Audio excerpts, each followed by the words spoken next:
네, 안종범 전 청와대 수석과 정호성 전 비서관의 구속 여부를 결정할 법원 심사가 서울중앙지법에서 시작됐습니다. 현 정부 실세 중에 실세로 꼽혔던 두 사람의 구속 여부는 이번 최순실 게이트 수사의 성패를 가를 분수령이 될 전망입니다. 서울중앙지검의 취재기자 연결해 보겠습니다. 서영석 기자. 네, 최순실 게이트의 핵심 인물인 안종범 전 청와대 수석과 정호성 전 비서관의 구속 전 피의자 신문이 오후 2시부터 시작됐습니다. 안종범 전 수석은 자신이 받고 있는 혐의에 대한 입장을 판사 앞에 밝힐 예정이지만 정호성 전 비서관은 검찰을 통해 불출석 사유서를 제출한 것으로 확인됐습니다. 정 전 비서관 측은 변호인조차 영장심사에 출석하지 않겠다고 밝혀 사실상 구속을 받아들이고 있는 것으로 조심스럽게 해석됩니다. 안 전 수석과 정 전 비서관의 구속 여부는 오늘 밤 늦게 결정될 예정입니다. 검찰은 어제 자정을 앞두고 정 전 비서관에 대한 구속영장을 청구했습니다. 정 전 비서관에게 적용된 혐의는 공무상 비밀 누설죄입니다.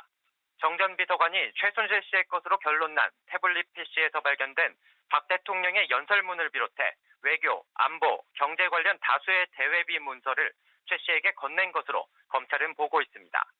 검찰은 정 전 비서관의 신병을 확보해 문서가 유출, 전달된 경위와 정 전 비서관이 매일 30cm 두께의 대통령 보고자료를 최 씨에게 전달했다는 의혹에 대해서도 수사를 벌여나갈 방침입니다.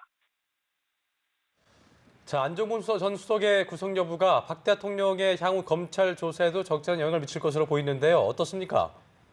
네, 안종범 전 수석의 구속 여부도 오늘 같은 법정에서 결정됩니다.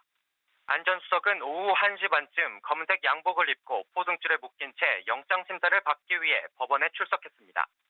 검찰은 안 전 수석에게 최순실 씨와 공모해 기업들에게 미르와 K스포츠재단에 700억 원이 넘는 금액을 출연하도록 강요하는 등 직권을 남용한 혐의를 적용했습니다. 강요 미수 혐의도 추가됐습니다. 검찰은 안 전 수석이 최 씨의 최측근 차은택 씨가 중소광고사에 지분을 내놓으라고 협박한 사건에도 일부 관여한 것으로 보고 있습니다. 안 전 수석은 일관되게 자신의 혐의를 부인해온 것으로 알려졌는데요. 안 전 수석이 구속되면 검찰이 앞으로 살펴봐야 할 부분들이 많습니다.